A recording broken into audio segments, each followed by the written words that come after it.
hingga luar negeri. Ini membuktikan bahwa di UT, belajar bukan lagi soal tempat atau waktu, melainkan tentang kesempatan yang terbuka luas untuk semua orang. Di universitas terbuka, teknologi bukan sekedar alat, tapi jembatan yang menghubungkan mimpi dengan kenyataan. Berbagai inovasi pembelajaran dihadirkan, mulai dari tutorial berbasis AI, siaran radio, UT TV, hingga dunia virtual dan metaverse.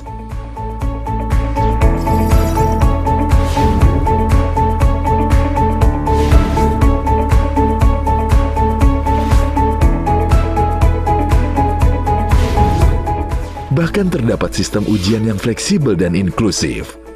UT memastikan akses pendidikan menjangkau seluruh pelosok, dari kota hingga desa. Dosen dan tutor UT hadir melalui layar, suara, dan ruang digital. Dengan teknologi, menjangkau yang jauh, menguatkan yang ragu, membimbing setiap mahasiswa menuju ilmu tanpa batas waktu, tanpa jarak yang menghalangi. Universitas Terbuka memiliki 775 dosen tetap yang tersebar di seluruh Indonesia, serta memiliki 35 profesor dengan target peningkatan 2,5% per tahun. UT juga didukung oleh ribuan tutor aktif yang memfasilitasi pembelajaran. Setiap langkah kecil yang konsisten, lambat laun menjelma menjadi pencapaian besar. Universitas Terbuka tak hanya tumbuh, tapi terus membuktikan kualitasnya. Prestasi demi prestasi diraih, penghargaan dan akreditasi menjadi bukti bahwa kualitas tak pernah diragukan dan komitmen terhadap pendidikan terus dijaga. Inovasi lahir bukan sekedar pembeda, namun sebagai jawaban atas kebutuhan belajar yang terus berkembang. Dari teknologi pembelajaran terkini hingga sistem yang lebih ramah dan inklusif, semua dirancang agar pendidikan dapat menjangkau ke semua lapisan. Terbukti, berbagai terobosan ini telah berhasil memperoleh sejumlah paten.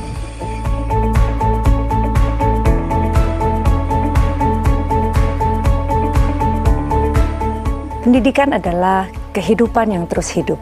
Mari kita jadikan ilmu sebagai bentuk eksistensi diri kita sebagai manusia yang terus ingin belajar. Semoga cita-cita kita semuanya untuk menjadi mahasiswa yang menempuh pendidikan di Universitas Terbuka ini akan lahir sebagai manusia-manusia yang hebat. Harapan saya buat mahasiswa UT jangan pernah kecil hati dan jangan pernah patah semangat, dan mudah-mudahan membuat kita komit untuk bisa menyelesaikan perkuliahan di UT. Semangat terus! Harapannya semoga Universitas Terbuka di era globalisasi ini dan juga di era digital tetap berkualitas dan tetap menjangkau yang tidak terjangkau. Pendidikan berkualitas di Indonesia terus merambah kemana-mana.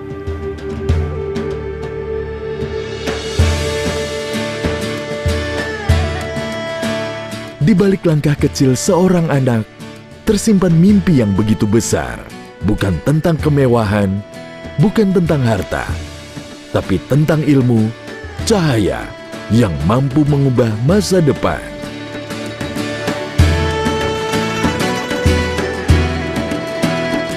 Terkadang ingatan membawa kita kembali ke awal, ke masa saat dunia adalah taman bermain yang luas dengan penuh rasa ingin tahu. Dan lihatlah kini, semangat kegembiraan dan rasa ingin tahu itu telah mengantarkannya menjadi bagian dari sebuah perjalanan besar. Perjalanan yang ia jalani di Universitas Terbuka, tempat impian dan potensi tak pernah berhenti bertumbuh.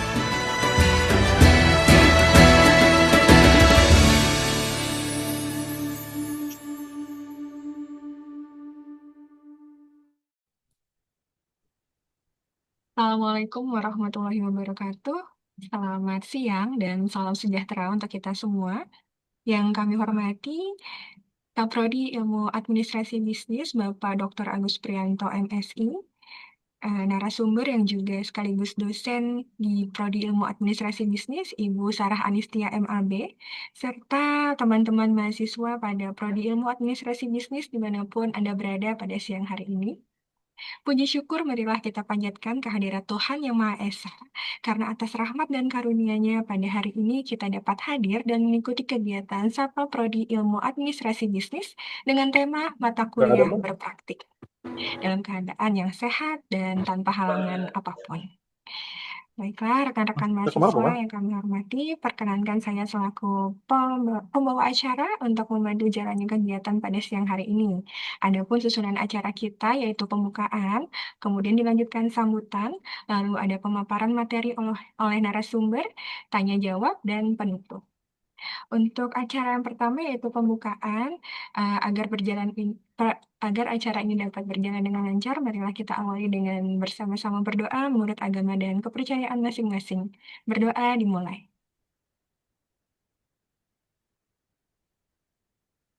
Berdoa selesai. Baik, selanjutnya yaitu adalah sambutan yang akan diberikan oleh Dr. Agus Prianto MSI kepada Pak Agus Pri. Waktu dan layar kami persilakan. Terima kasih, Mbak Daski. Suara saya terdengar? Ya, terdengar jelas, Pak. Oke. Assalamualaikum warahmatullahi wabarakatuh. Waalaikumsalam warahmatullahi wabarakatuh. Saya hormati teman-teman dosen program studi ilmu administrasi bisnis yang saya hormati dan saya banggakan, para mahasiswa program studi administrasi bisnis Universitas Terbuka yang pada hari ini bergabung dalam acara Sapa Prodi.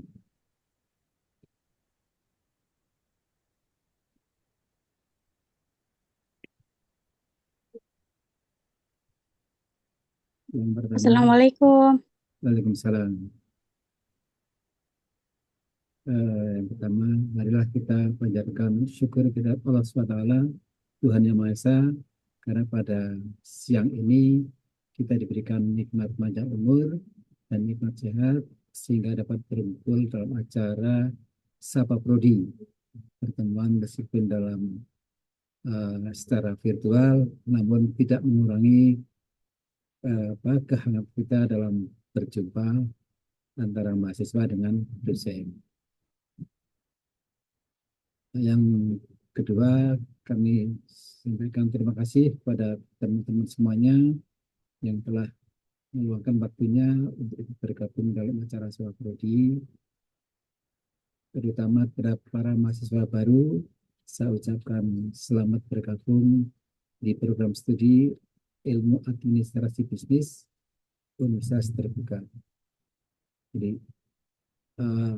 Sapa Prodi ini program Sapa Prodi ini merupakan salah satu wadah komunikasi antara mahasiswa dengan dosen, dan yang kedua merupakan sarana komunikasi untuk menyampaikan terkait dengan hal-hal yang baru atau kebijakan baru yang ada di Universitas Terbuka, sehingga apa yang kebijakan baru dari universitas dapat disampaikan oleh mahasiswa melalui program Sapa Prodi ini dan juga program media sosial yang lainnya.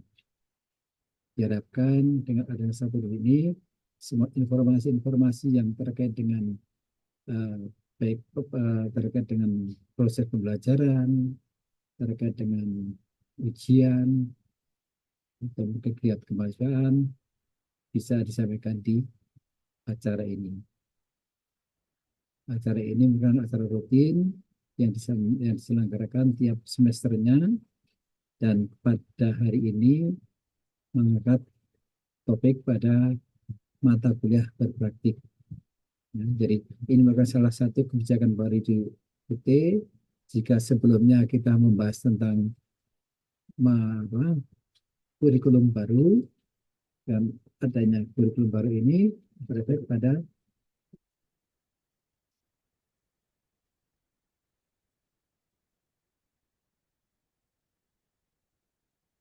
adanya kurikulum baru ini, maka diharuskan bahwa beberapa mata kuliah harus menampilkan atau mencirikan mata kuliah yang berpraktik. Seperti apa dan mata kuliah berpraktik ini nanti akan dijelaskan oleh Mbak Sarah Anistia atau Mbak Tia. Silakan teman-teman mengikuti bersama agar tidak ketinggalan informasinya. Yang kedua, ada poin penting bahwa bagi teman-teman yang mengambil mata kuliah UKT, ya, tugas akhir program yang mungkin mata kuliah UKT, ujian komprehensif tertulis, ada kebijakan baru bahwa mahasiswa yang mengikuti UKT wajib mengikuti tutorial online. Jadi ketika teman-teman mengikuti UKT tidak mengikuti tutorial online, otomatis akan nilainya tidak lulus. Itu kebijakan baru. Jadi tolong disampaikan ke teman-teman yang lainnya.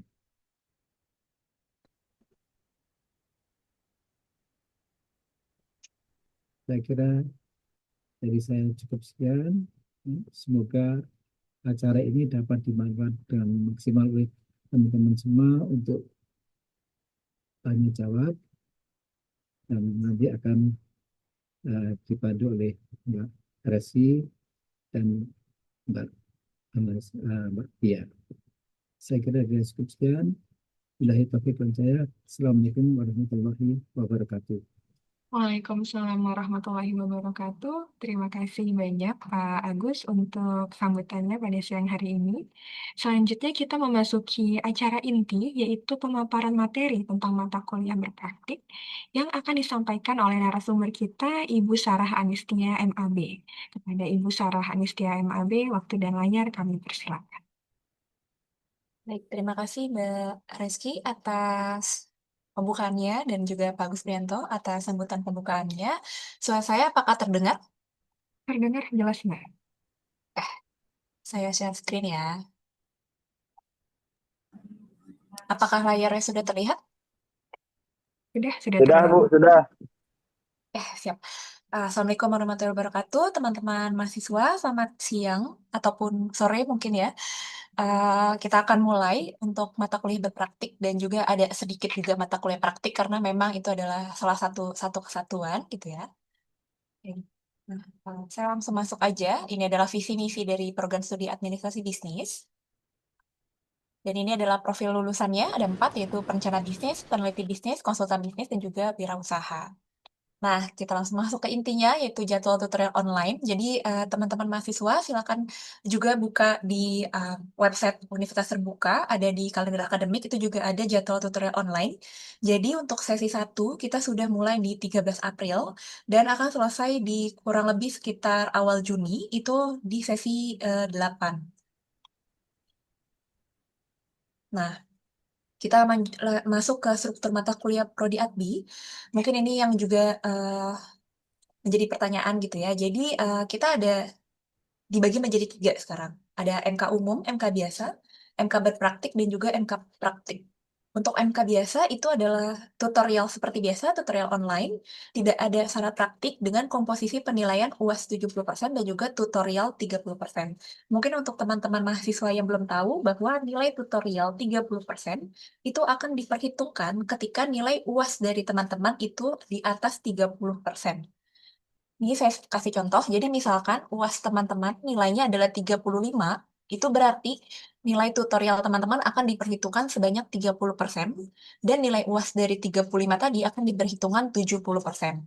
Sedangkan jika nilai teman-teman itu di UAS itu sekitar 25, di bawah 30, maka nilai tutorial dari teman-teman itu tidak akan diperhitungkan. Jadi nanti misalkan di akhir teman-teman agak bingung, kok nilai tutorial saya bagus, tapi kenapa ya nilai akhirnya kecil? Itu ternyata misalkan kondisinya seperti tadi, oh nilai UAS-nya di bawah 30, berarti nilai tutorial teman-teman itu tidak diperhitungkan. Makanya teman-teman juga harus belajar dengan rajin gitu ya untuk UAS, karena jangan sampai teman-teman hanya mengerjakan tutorial tapi tidak terlalu memikirkan untuk UAS gitu. Karena nilai tutorial akan diperhitungkan ketika nilai UAS itu di atas 30%.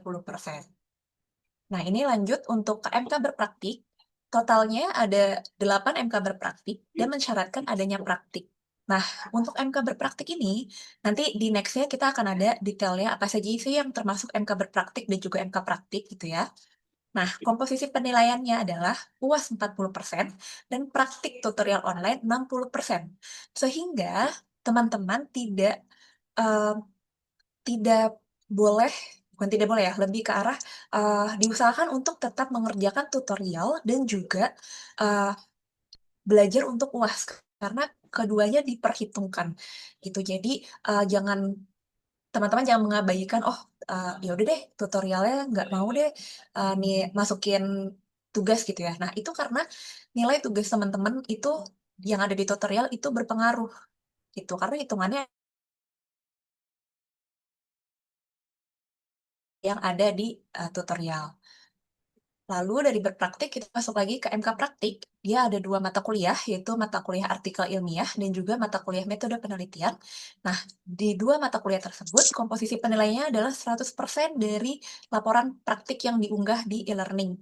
Jadi, teman-teman, jika teman-teman tidak mengerjakan salah satu aja dari tugas, itu kemungkinan nilai teman-teman juga akan kecil, karena nilainya 100% dari tutorial online. Nah, dari sini kita masuk ke tujuan, karena banyak banget sebenarnya dari teman-teman mahasiswa juga tanya, sebenarnya kenapa sih kita harus ada yang namanya MK praktik dan juga berpraktik gitu ya. Sebenarnya ini amat sangat dibutuhkan untuk teman-teman juga, supaya teman-teman bisa mendapatkan pengalaman praktis. Sehingga teman-teman bisa tahu gitu, oh gimana sih caranya kita menerapkan mata kuliah ini eh, di sehari-hari gitu, di pekerjaan itu seperti apa. Nah, itulah tujuan dari si MK praktik dan juga berpraktik yang kita jalankan sekarang. Nah, lalu kita masuk ke detailnya. Ini adalah detail mata kuliah praktik dan berpraktik. Karena tadi berpraktik ada 8 dan praktik ada 2, jadi totalnya ada 10. Oke, kita masuk di pertama itu ada akuntansi keuangan dasar. Dia adalah mata kuliah berpraktik. Perencanaan dan pengembangan bisnis, mata kuliah berpraktik, keuangan bisnis, manajemen pemasaran, manajemen operasi bisnis, metode penelitian bisnis, kreativitas dan inovasi, serta bahasa Inggris bisnis. Itu adalah mata kuliah yang masuk ke dalam mata kuliah berpraktik. Sedangkan mata kuliah metode penelitian dan artikel ini ya adalah mata kuliah praktik. Nah, teman-teman di Prodi Adbi ini memang ada 2, jadi ada mata kuliah metode penelitian dan metode penelitian bisnis. Keduanya adalah mata kuliah yang berbeda, jadi yang satunya berpraktik dan satunya praktik. Jadi teman-teman jangan bingung, kalau teman-teman dapatnya metode penelitian bisnis, berarti teman-teman dapatnya adalah mata kuliah berpraktik, sedangkan metode penelitian adalah mata kuliah praktik. Nah, kita masuk ke yang tadi ya. Jadi, Tuton MK berpraktik itu tadi ada 8 mata kuliah. Satu kelas teman-teman itu ada sekitar 20-30 mahasiswa. Kemudian mahasiswa setiap teman-teman ini punya waktu mengumpulkan tugas 2 minggu. Di tugas 1, 2, 3. Dan teman-teman silakan di saat pendahuluan ini juga harus membaca panduan yang sudah ada di setiap pendahuluan di e-learning. Karena itu adalah panduan untuk teman-teman melakukan berpraktik. Gitu. Jadi, nah setiap di praktik ini kita tidak ada diskusi untuk penilaian diskusi. Jadi teman-teman pure akan mendapatkan nilai dari tugas.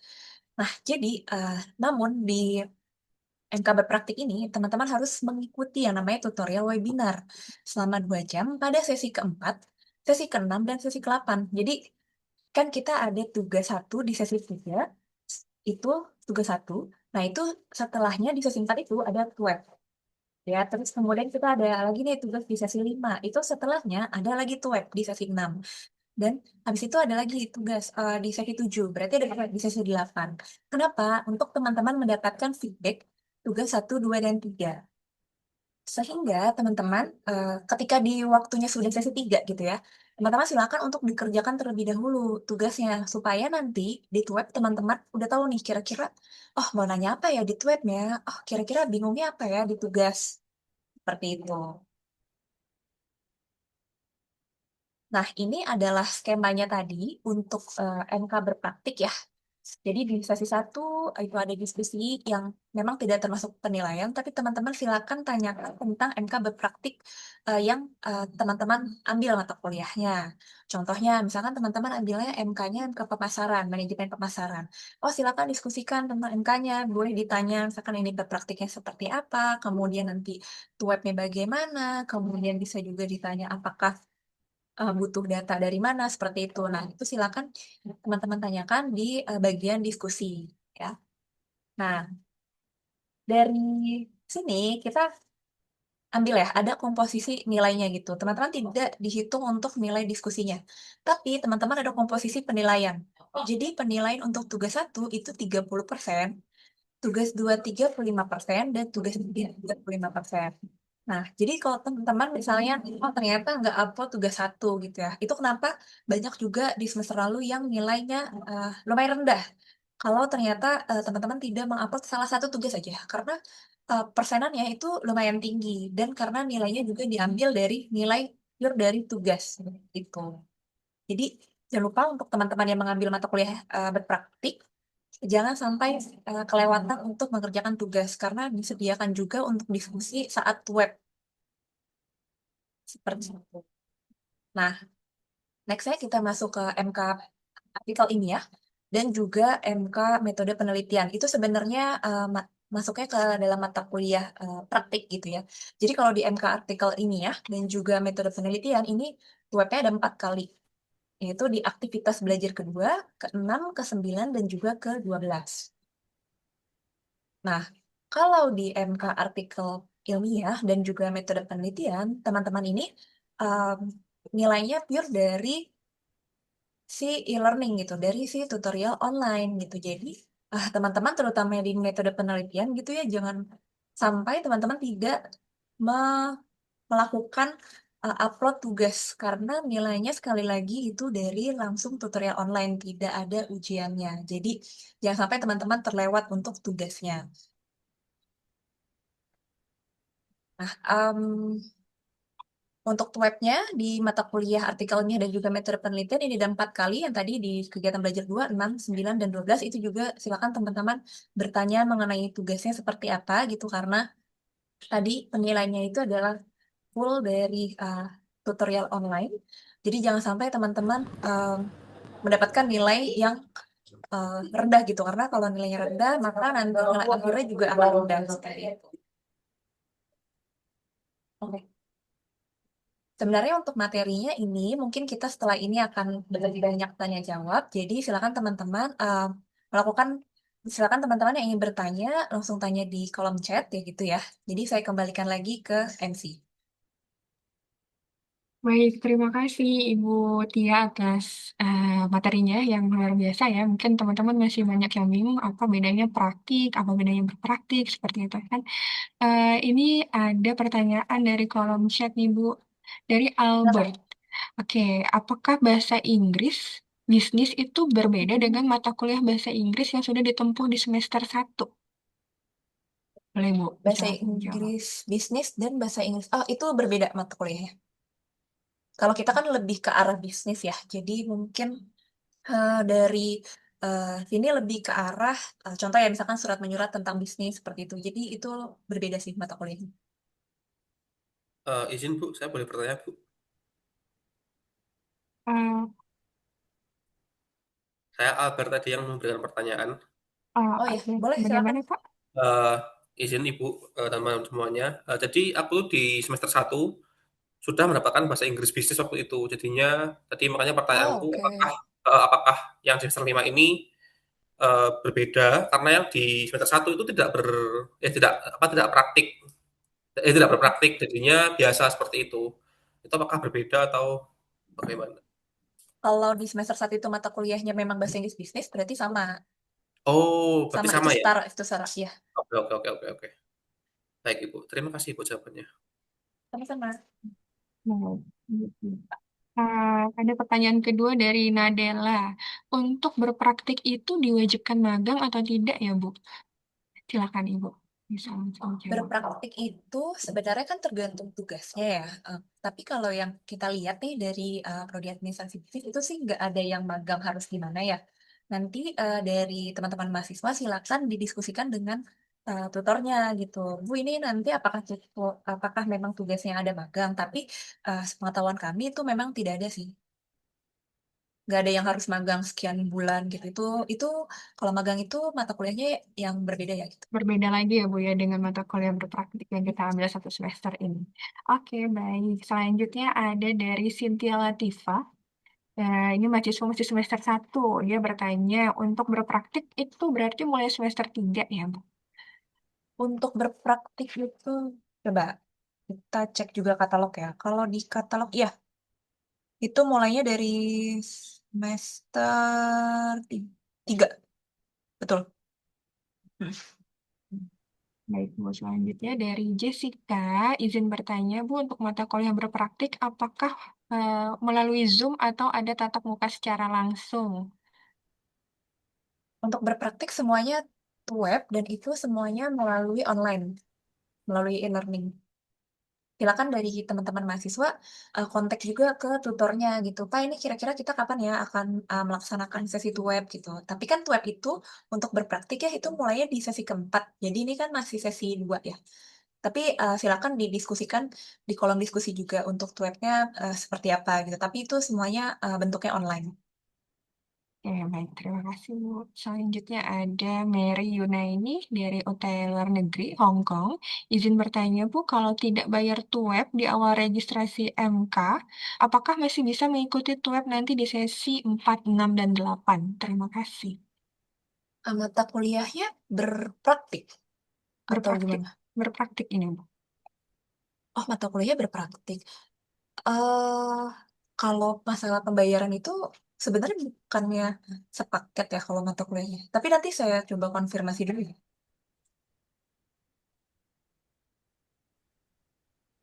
Oke, Selamat baik. sore Mbak Sarah, boleh izin menambahkan dengan Iya, Noveni dari UT silakan. Kupang.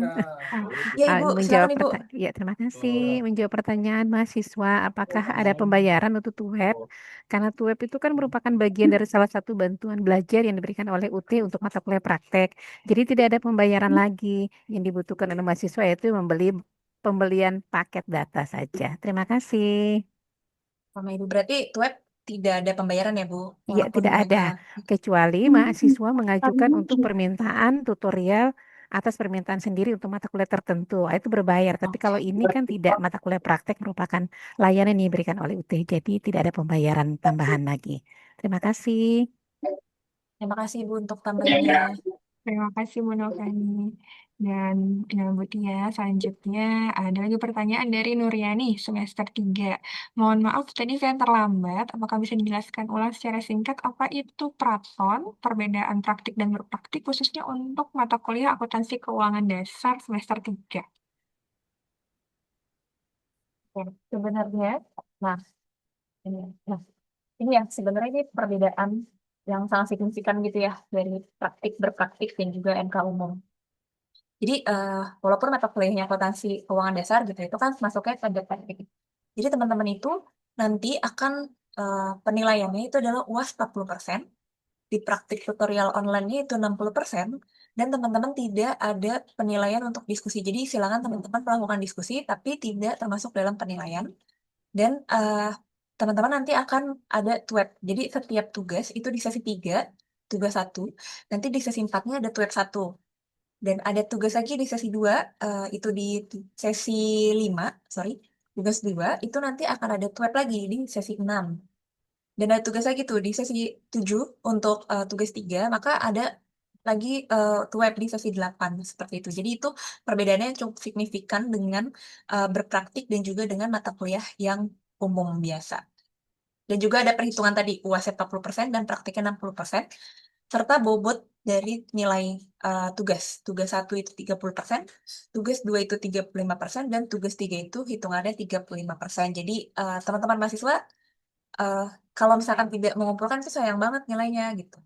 Karena persenannya lumayan kan. Seperti itu, Mbak. Baik, Bu Tia. Terima kasih. Selanjutnya ada pertanyaan kembali soal magang, Bu. Apakah kalau kita magang itu bisa membebaskan dari MK praktik atau berpraktik? Oke, mungkin dari Pak Agus Prianto bisa membantu untuk menjawab, Pak.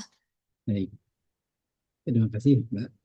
Jadi terkait dengan magang atau berdampak, ya, jadi untuk magang berdampak itu mahasiswa akan dibebaskan dalam satu semester, namun nilainya di nilai semester itu akan dikonversi. Jadi hasil magang, teman-teman magang nanti akan dikonversikan nilai di semester 5 atau di semester 6. Jadi untuk magang itu khusus untuk mahasiswa yang berada di semester 5 dan semester 6. Jadi kalau ada teman-teman masih di semester 4, itu tidak bisa mengikuti untuk proses magang. Jadi khusus untuk mahasiswa yang berada di semester 5 dan semester 6. Ya. Jadi itu terkait dengan magang. Jadi nanti akan dari hasil dari magang itu akan dikonversikan nilainya satu semester. Ya, jadi semester itu ada berapa SKS, yaitu adalah konversi nilainya. Jadi dibebaskan dari mata kuliah. Jadi ketika di semester 5 otomatis teman-teman yang nilai di semester 5 akan dibebaskan. Itu teman-teman ya. Oke, Mungkin baik Mbak Pak. Noveni akan menambahkan, karena ini kan menyangkut mahasiswa yang eh, SIPAS dan non SIPAS. Silakan Mbak Noveni terkait dengan magang.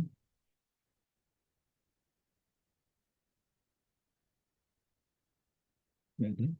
Lanjut tadi ya. Mbak Desi. Oke, baik Pak. Berarti untuk magang sendiri pun nanti ada persyaratannya seperti itu ya Pak, tidak bisa Ya. langsung. Oke, ini ada pertanyaan lagi Pak terkait magang dan berpraktik. Jadi dari Asia Rozina Tunisa, jika sudah mengajukan G-Form berpraktik, nanti kita seperti magang ke perusahaan atau bagaimana? Dan untuk mendapatkan suratnya bagaimana? Saya udah isi G-Form minggu lalu, tapi sampai saat ini belum ada konfirmasi lanjutannya. Ya kan Baik. ini G-Form Jadi, yang ada di e-learning ya? jadi gini teman-teman. Jadi terkait dengan surat yang ada di e-learning, itu teman-teman lihat di tugas. Tugas 1, tugas 2, tugas 3-nya. Apakah itu memerlukan praktek untuk di suatu tempat atau hanya sebatas praktek pribadi.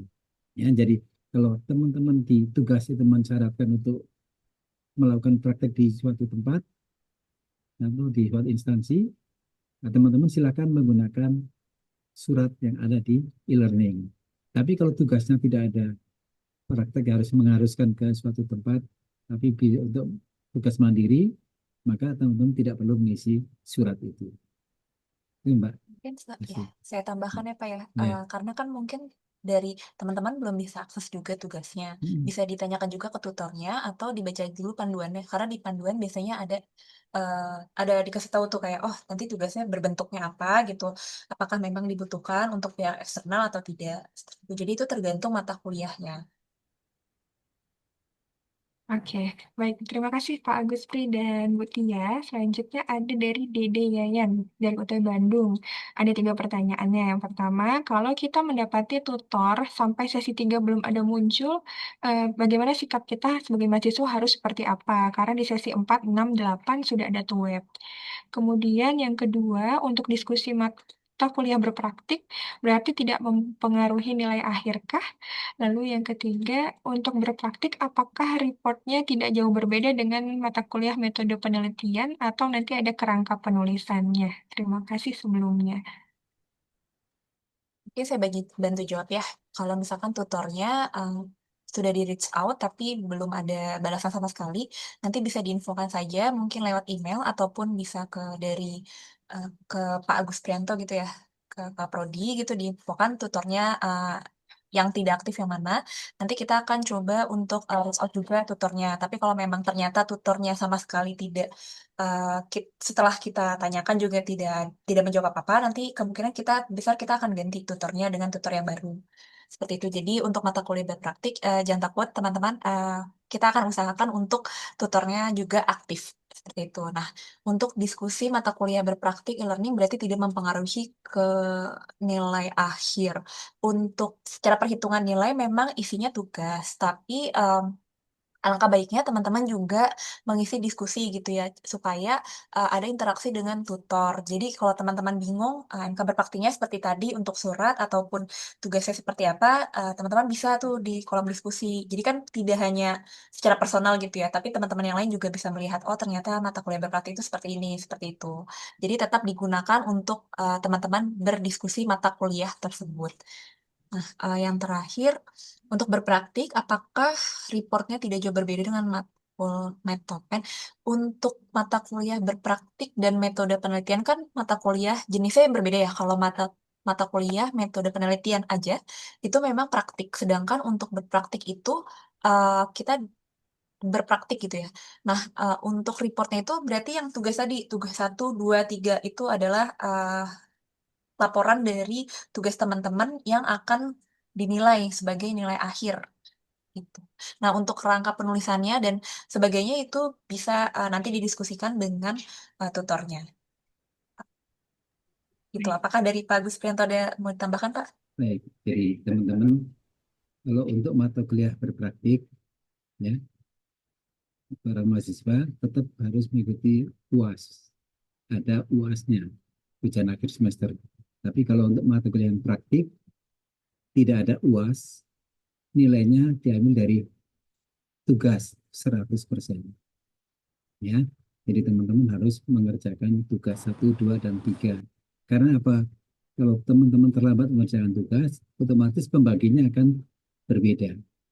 Karena pembaginya 3, ya kan? Kalau teman-teman mengerjakan 2 tugas, otomatis 2 tugas ditambahkan dibagi 3. Tapi kalau teman-teman mengerjakan 3 tugas, otomatis akan nilainya akan maksimal karena 3 tugas ditambahkan dan dibagi 3. Itu teman-teman. Jadi kalau yang praktik itu full dari tutorial, tidak akan ada ujian akhir semesternya. Baik, terima kasih Pak Agus. Dan ya, saya lanjut ke pertanyaan selanjutnya dari Fazriani, semester 6 dari UT Samarinda. Pertanyaannya, untuk mata kuliah berpraktik itu kita wajib mengambil data KAHU atau tergantung dari tutor. Lalu untuk link pengajuan surat mata kuliah praktik berpraktik, apakah wajib diisi? Terima kasih. Bu Tia mungkin bisa langsung menjawab. Tadi sudah disampaikan ya untuk matkul berpraktik itu tergantung tugasnya. Silakan dari teman-teman dibaca panduannya. Itu biasanya ada rinciannya gitu. Oh, tugasnya berbentuknya seperti apa dan juga ditanyakan kepada tutornya. Lalu nah kalau misalkan ternyata dari teman-teman tidak perlu mengambil data eksternal gitu ya, itu berarti tidak perlu untuk melakukan pengajuan surat mata kuliah tadi yang ada di e-learning gitu. Tapi kalau memang ternyata datanya butuh data eksternal, silakan teman-teman melakukan pengajuan melalui link tersebut. Oke, Itu baik. Mbak. Terima kasih Bu Tia. Selanjutnya ada yang bertanya tentang jadwal tutor dari, jadwal tuweb dari Triska Anggraini. Mohon izin Ibu, apakah tuweb ini jadwalnya bagaimana ya Bu? Soalnya kan sambil kerja, takutnya pas tuweb bentrok sama jadwal kerja. Ya, untuk web itu dikembalikan lagi itu atas dasar kesepakatan dengan tutor gitu ya. Jadi mahasiswa dan tutor biasanya kalau untuk mata kuliah berpraktik ini tutor akan memberikan link WAG. Jadi teman-teman bisa uh, berdiskusi masalah jadwal dengan tutornya gitu. Biasanya sih dikasih polling juga atau misalkan oh ternyata di teman-teman bisanya hari apa, jam berapa. Nah, dari tutornya bisa hari apa di jam berapa gitu. Gitu sih kalau untuk jadwal web. Jadi itu semua didiskusikan dengan tutor. Mungkin dari Pak Guspri, apakah ada tambahan?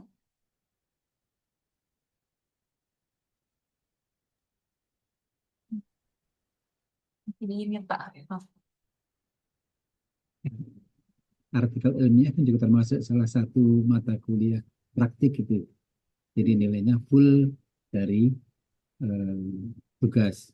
Namun untuk Ariel, artikel ilmiah, teman-teman di setiap tugas harus dikerjakan. Karena teman-teman tidak akan bisa masuk ke tugas 3, tidak bisa dinilai tugas 3-nya kalau tugas 1 dan 2-nya tidak dikerjakan. Jadi di tugas 3 itu nanti ada filter dari tugas. Nah, dan setelah di tugas 3 itu akan difilter terakhir ke tugas 4. Nanti yang akan diambil adalah dari tugas 4. ya dari paralel 1, 2, 3, dan 4. Dan semua tugas 1, 2, 3 itu harus dikerjakan, tidak boleh kosong. Terutama ya, khususnya untuk mata kuliah artikel ilmiah. Demikian. Baik Pak, terima kasih. Selanjutnya ini ada pertanyaan dari Mas Albert tentang penggunaan AI bernama Aida Yunika di beberapa mata kuliah, sehingga terdapat banyak komplain dari beberapa mahasiswa terkait nilai diskusi yang tidak wajar. Mohon bila berkenan juga untuk diinfokan terkait mekanisme penilaian dan kontribusi AI terhadap proses diskusi tersebut. Terima kasih. Mungkin saya bantu jawab ya, nanti mungkin akan ditambahkan juga dengan Pak Guspri. Jadi untuk AI tersebut memang kita masih diuji coba juga. Jadi teman-teman jangan khawatir, kita juga sedang berdiskusikan dengan fakultas dan bagiannya gitu ya tentang AI ini. Tapi AI itu sebenarnya bantuan sih. Jadi misalkan dari tutor belum memberikan nilai, nah itu AI yang akan memberikan nilai. Tapi kalau tutor yang sudah memberikan nilai itu berarti AI tidak akan mengambil alih nilai dari yang tutor sudah berikan seperti itu. Mungkin dari Pak Guspri ada tambahan? Baik, jadi ini merupakan terobosan baru bahwa untuk semester ini, mulai semester ini ada memanfaatkan teknologi AI, ya, tapi tidak semua mata kuliah. Ya. Belum semua mata kuliah penilaiannya menggunakan AI. Hanya ada beberapa mata kuliah. 5 mata kuliah, Pak. Ya, 5 mata kuliah. Jadi khusus untuk penilaian saja. Nah, terkait dengan penilaian yang dari AI memang ada beberapa masukan dari teman-teman mahasiswa dan juga dari tutor. Nah, ini akan karena ini merupakan tahap pertama dari uji coba, maka akan kami sampaikan kepada pimpinan sehingga nanti akan kebijakan berikutnya akan seperti apa. Itu teman-teman. Jadi untuk AI itu ya memang kita tidak bisa menghindar. Ya, teman-teman, bagi yang teman-teman menggunakan AI, tolong jangan copy paste yang dari AI. Jadi kalau pakai AI, silakan teman-teman harus membuat kesimpulan sendiri. Ya. Akan ketahuan mana yang tulisan AI, mana yang merupakan hasil tulisan sendiri. Nah, nanti otomatis kalau diskusi teman-teman dengan AI, maka akan dieksekusi oleh tutornya.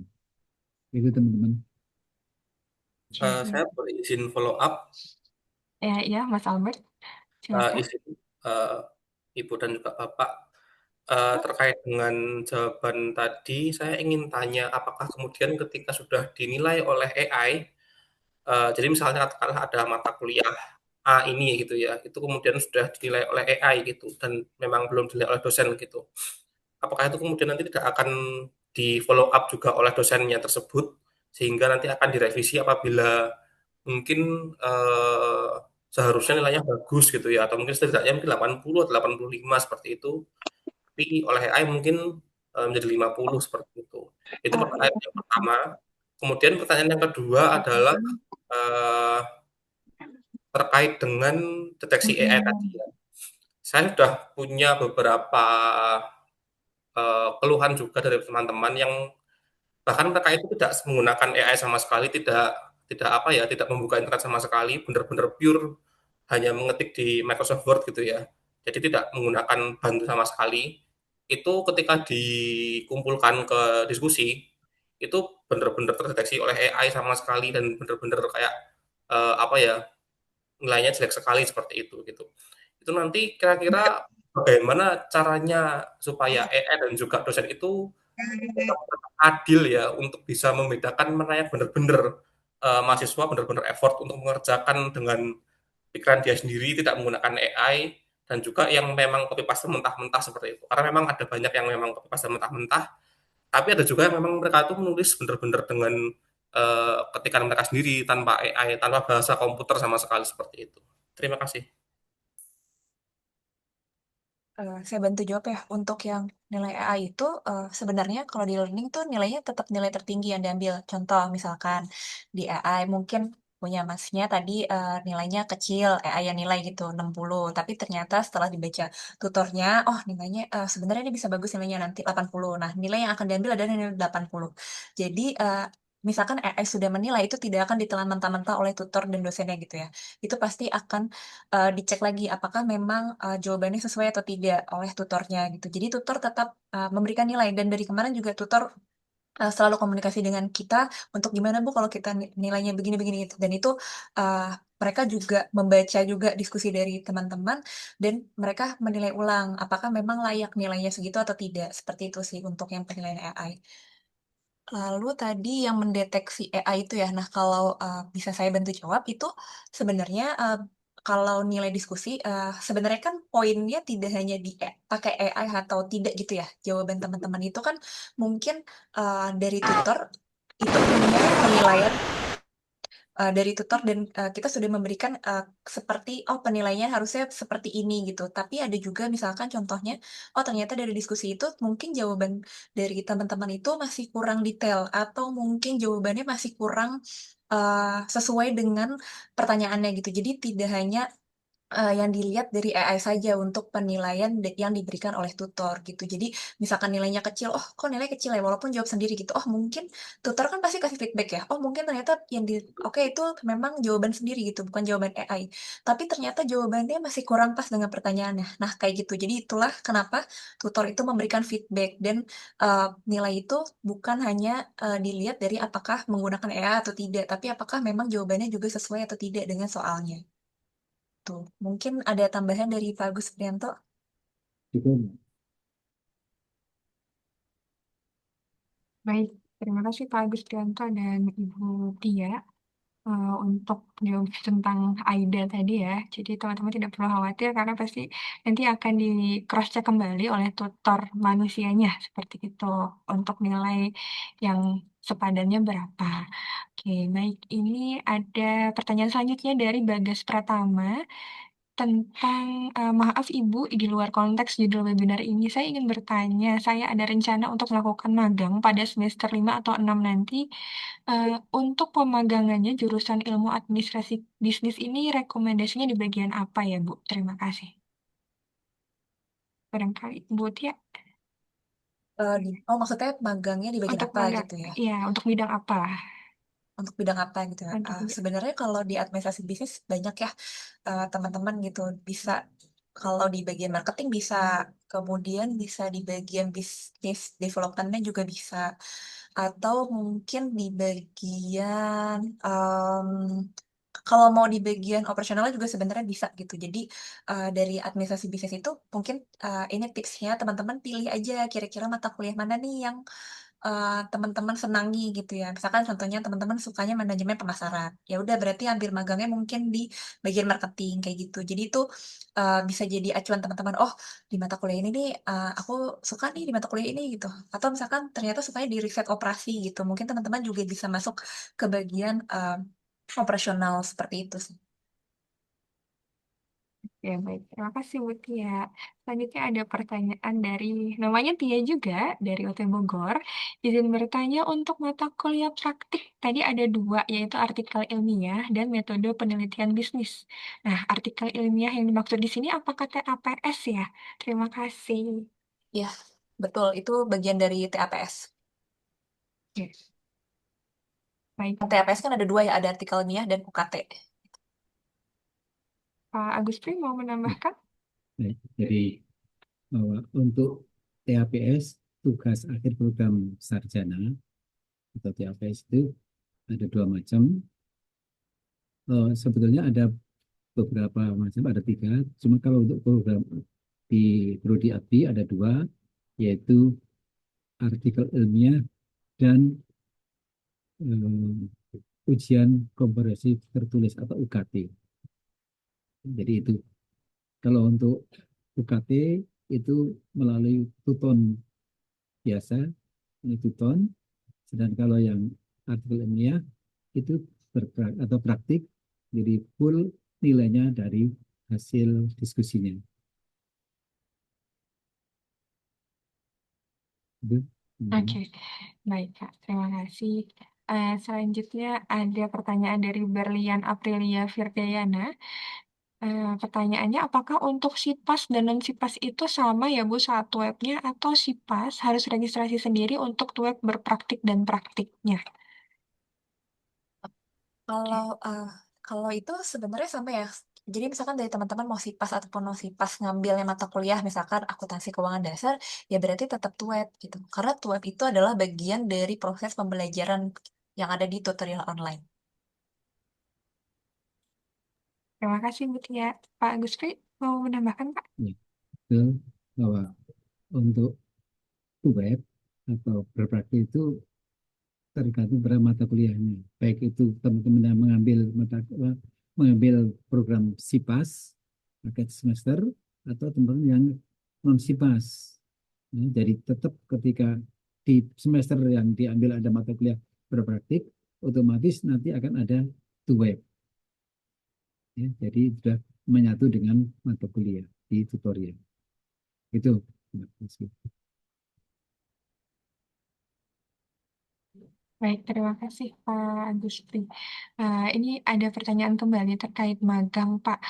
Dari Vandini Fityanita, mohon izin bertanya Bapak Ibu, saya bekerja sebagai admin head, apakah nantinya kalau saya tidak perlu magang di luar perusahaan lain, apakah tidak masalah?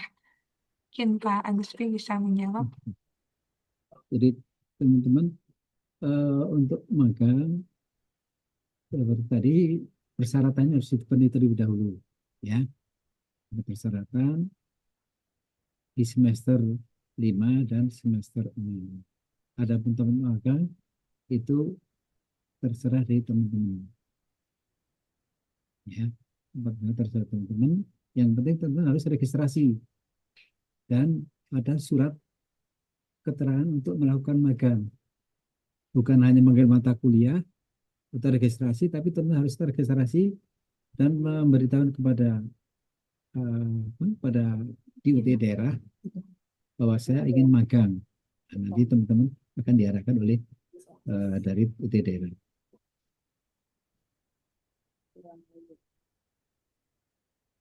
Itu, Mbak Tia. Baik Pak. Ini juga berarti menjawab pertanyaan di bawahnya nih ya Pak. Ada yang tanya, jika ingin magang dari pihak UT apakah akan memberikan rekomendasi tempat magang atau mahasiswa sendiri yang mencari tempat magangnya? Kemudian apakah ada surat dari kampus? Iya, ada suratnya ya Pak ya. Untuk magang memang mahasiswa disilakan mencari tempat sendiri, karena kan kalau kami rekomendasi itu kan tempat teman-teman juga berbeda ya, antara teman-teman yang di daerah mungkin di Jakarta dengan teman-teman yang ada di daerah di Ambon, atau itu kan berbeda. Maka untuk tempat teman-teman silakan pilih sendiri, dan yang kedua teman harus registrasi untuk magang. Itu. Baik Pak, terima kasih. Untuk pertanyaan selanjutnya dari Windy, izin bertanya Bapak Ibu, apakah nanti setelah lulus artikel ilmiah, saya masih bisa mengulang mata kuliah yang dirasa masih kurang nilainya? Baik. Ya, jadi bagi teman-teman yang sudah di semester 7 atau 8 yang telah mengambil mata kuliah artikel ilmiah ataupun ujian akhir atau ujian kompetensi tertulis, itu bisa melakukan registrasi mata kuliah yang dianggap kurang atau belum lulus. Jadi selama teman-teman masih melakukan registrasi, otomatis tidak akan terjaring yudisium. Jadi tapi kalau teman-teman di semester 8 mata kuliah sudah selesai, sudah semua lulus, kalau teman-teman tidak melakukan registrasi, otomatis akan terjaring di yudisium kelulusan. Tapi kalau teman-teman ingin melakukan perbaikan, segera melakukan registrasi mata kuliah yang mana yang akan diulang. Jadi ketika teman-teman sudah mengambil mata kuliah atau melakukan registrasi untuk mata kuliah ulang, otomatis tidak akan terjaring di yudisium. Itu. Oke, baik Pak. Berarti harus segera registrasi dulu ya, biar tidak malah terjaring yudisium gitu Pak ya. Selanjutnya ada dari Optalia Cuaca, masih semester 1 nih Pak. Selamat siang Bapak Ibu, izin bertanya, yang mencakup dalam hal penggunaan AI itu apa saja ya? Izin menanyakan lagi ketika kita memberikan jawaban diskusi menggunakan modul, tapi tetap diinfo oleh tutor kita menggunakan AI itu bagaimana cara menanganinya? Terima kasih. Bu Tia mau menjawab? Ya, nah, jadi sebenarnya mungkin ya dari kita kan tutor dan juga dosen gitu ya, itu kadang memang kita tahu gitu, oh mana mahasiswa yang pakai AI, mana yang mahasiswa dari buku gitu ya. Nah kalau misalkan ternyata dari teman-teman ngerasanya, oh saya dari buku kok gitu. Nah, silakan teman-teman cantumkan dulu sumbernya gitu. Kadang-kadang mungkin teman-teman lupa, oh nggak ada sumbernya nih gitu. Nah, kita kan nggak tahu apakah teman-teman memang ngambilnya dari buku atau dari jurnal lain atau apa gitu. Nah, kadang juga saya sempat temuin misalkan mahasiswa ini tulisannya bagus nih di diskusi gitu ya. Tapi ternyata dia cantumin sumber dan sumbernya pas saya buka itu sama persis dengan sumbernya. Nah, itu kan berarti sebenarnya kopas juga ya gitu.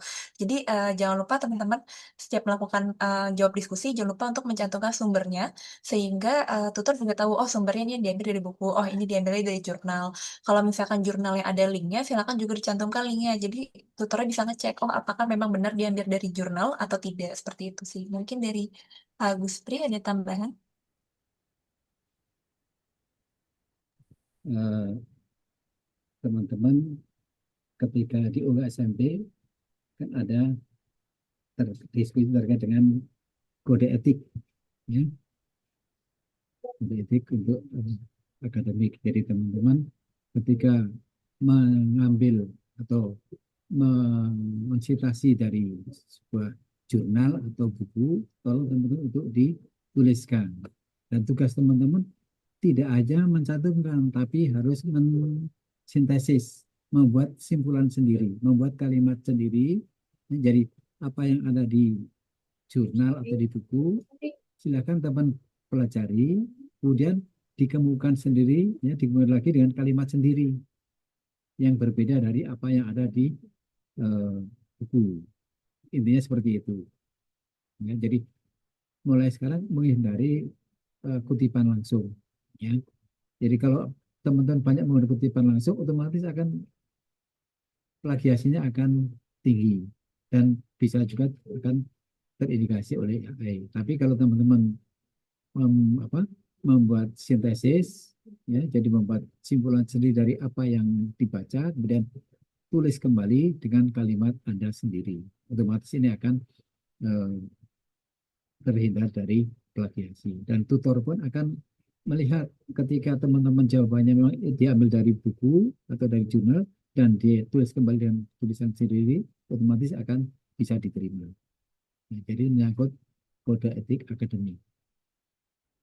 Kemudian Mbak Reski. Baik, terima kasih. Nah, kemudian selanjutnya ada pertanyaan dari Muhammad Iqbal, semester 4 dari Oda Palu. Beliau menanyakan apa bedanya UKT, Karel, dan Arel, dan semua itu pilihan dan didapat di semester berapa, dan apakah ada KKN-nya? Agus Ri, barangkali bisa langsung menjelaskan. Baik, untuk bahwa di setiap program studi sebelum lulus kan akan ada tugas akhir program yang disebut dengan TAPS.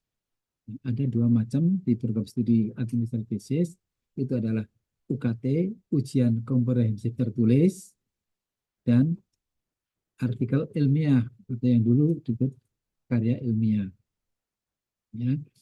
Jadi teman-teman pilih salah satu, artikel ilmiah atau ujian komprehensif tertulis. Kalau artikel ilmiah, ya, teman-teman itu nanti ikut tutorial praktik.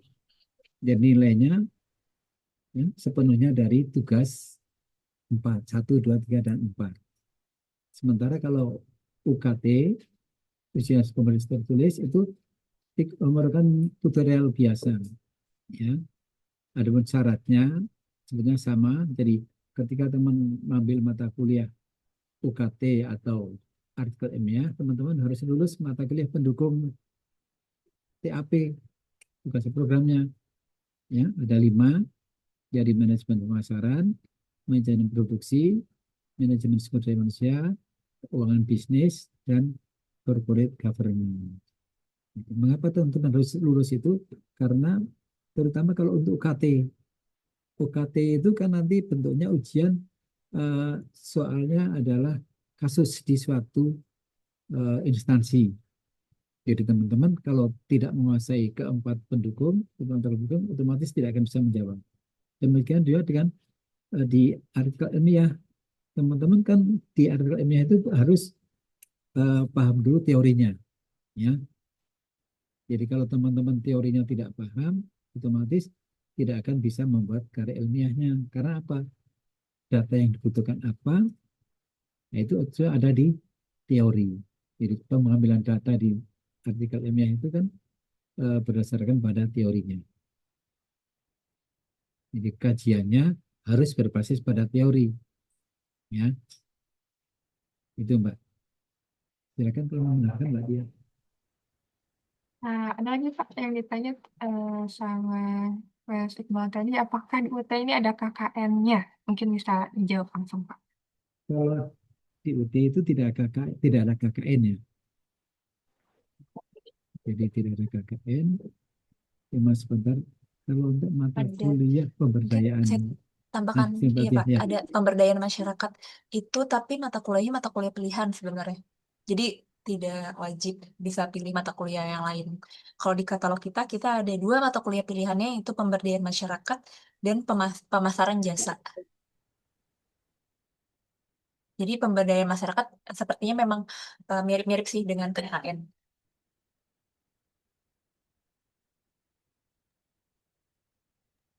Oke, baik Mbak Tia dan Pak Musfi. Kita ke pertanyaan berikutnya dari Epi.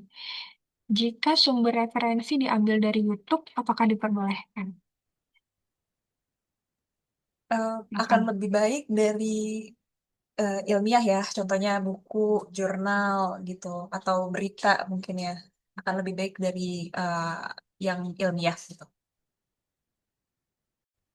Ya, baik, Mbak Tia.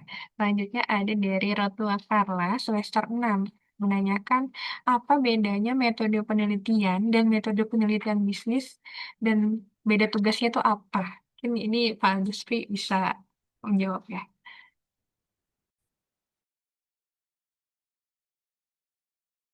Masih di mute, Pak. Untuk metode penelitian itu penelitian secara umum, ya. Dan nanti teman-teman outputnya hanya pada proposal. Tapi dengan demikian sebaiknya proposalnya sesuai dengan apa, kajian kita di program studi administrasi bisnis, sebaiknya itu. Sementara kalau untuk mata kuliah metode penelitian bisnis itu memang udah langsung menjurus ke penelitian terkait dengan kasus-kasus bisnis, bisa tentang kewirausahaan atau bisa tentang pemasaran, atau bisa terkait dengan keuangan atau SDM itu. Oke, baik Pak. Selanjutnya dari Christian Adventa. Izin bertanya Bapak Ibu, untuk artikel ilmiah itu apakah harus melakukan konsultasi pada dosen? Jika iya, apakah dosen sebagai pembimbing untuk mahasiswa menulis artikel ilmiah ini berada di daerah atau jangkauan di UT mahasiswa tersebut atau lewat Zoom atau platform online lainnya? Ini untuk mata kuliah artikel ilmiah, Mbak. Ya, untuk artikel ilmiah. Gimana Pak tadi pertanyaannya? Maaf, bisa dulu. Untuk konsultasinya apakah harus dengan dosen? Kemudian jika iya dengan dosen, apakah sebagai dosen pembimbing itu harus berada di UT daerah atau bisa lewat Zoom seperti itu? Untuk artikel ilmiah, konsultasinya itu bisa lewat Zoom. Nanti kan kalau di artikel ilmiah dan mata kuliah praktik itu biasanya kan dibikin WA group ya. Jadi teman-teman silakan juga konsultasi melalui WA group atau bisa japri. Itu sesuai dengan kesepakatan tutor ya. Tapi di mata kuliah artikel ilmiah kan juga ada web sampai web 4 gitu. Nanti silakan teman-teman juga konsultasikan di saat web seperti itu. Jadi medianya banyak, bisa lewat online, Zoom, bisa juga lewat WAG, bisa juga Japri Tutor, itu sesuai dengan kesepakatan masing-masing tutor. Jadi gini, bahwa pembimbing Anda di karya itu adalah tutor. Tutor di kelas itu adalah pembimbing Anda. Ya, jadi silakan konsultasi dengan tutor, bisa lewat diskusi atau bisa lewat Zoom. Ketika to web, silakan teman-teman eh, berkonsultasi dengan tutornya yang sekaligus sebagai pembimbing penulisan artikel ilmiah. Oke, baik, Bapak Ibu. Jadi banyak cara seperti itu ya untuk me-reach dosen pembimbing di artikel ilmiah nanti. Nah, ada pertanyaan selanjutnya dari Mary Yunaini. Izin bertanya Bapak Ibu, rentang waktu untuk upload artikel ilmiah itu berapa bulan ya? Mungkin proses perkuliahannya ya, karena artikel ilmiah kan bertahap pengerjaannya. Oh, iya, tadi itu dia kan aktivitas belajarnya itu sampai sebenarnya sama ya, sampai sesi 8. Sambil kita buka kali ya. Nah ini, sebenarnya kalau di artikel ini ya kan ada tugas 1, tugas 2, tugas 3, tugas 4 gitu ya. Nah, teman-teman itu harus upload tugas supaya teman-teman bisa lanjut ke tugas selanjutnya. Gitu, karena penilaiannya juga gitu. Jadi misalkan di tugas 1, teman-teman udah upload, kemudian nanti tutornya belum nilai, itu teman-teman tidak akan bisa mengakses atau mengupload di tugas 2. Jadi, eee, untuk artikel ilmiah itu upload-nya sepanjang sepanjang tutorial berlangsung, kecuali teman-teman sudah memiliki artikel ilmiah yang sudah dipublish dengan afiliasi UT. Nah, itu baru, teman-teman bisa, bisa memberitahu gitu, "Oh ternyata sudah ada nih publikasi." Nah kalau itu, penilaiannya bisa langsung yang sudah dipublikasi. Tapi kalau misalkan ternyata teman-teman belum punya publikasi dan harus melewati, masa artikel ilmiah ini, kelasnya berarti itu sama seperti, kelas-kelas tutorial online gitu. Jadi kita mulai dari sesi 1 sampai sesi 8 dengan kegiatan belajarnya 14, seperti itu. Mungkin dari Pak Agustri ada tambahan? Oke, baik. Jadi teman-teman, untuk artikel ilmiah ini memang skemanya 14 aktivitas, namun untuk pertemuan tetap 8. Tetap 8 pertemuan. Kemudian untuk upload, biasanya nanti akan ada perpanjangan. Jadi mata kuliah untuk tugas, untuk artikel ilmiah itu di satu semester masa kuliah berlangsungnya adalah satu semester itu. Masa belajar jalan. Ya. Jadi teman-teman silakan perhatikan kapan waktu akhir untuk upload tugas akhirnya untuk artikel ilmiahnya. Jadi ada 4 tugas, nanti di akhir itu tugas 4-nya ini yang akan menjadi penilaian. Tapi teman-teman untuk menuju tugas 4 itu tetap harus mengerjakan tugas 1, 2, dan 3 karena ini berangkaian. Tugas 1 itu biasanya berupa terkait dengan apa, latar belakang, yang kedua terkait dengan teori dan metodenya, dan keempat itu adalah pembahasannya. Di situ terkait dengan semuanya. Jadi teman-teman harus mengikuti mengerjakan tugas 1, 2, 3, dan 4. Kemudian bagi teman-teman yang sudah memiliki artikel yang sudah dipublish, syaratnya bahwa publish artikelnya selama teman-teman mengikuti proses pembelajaran di UT.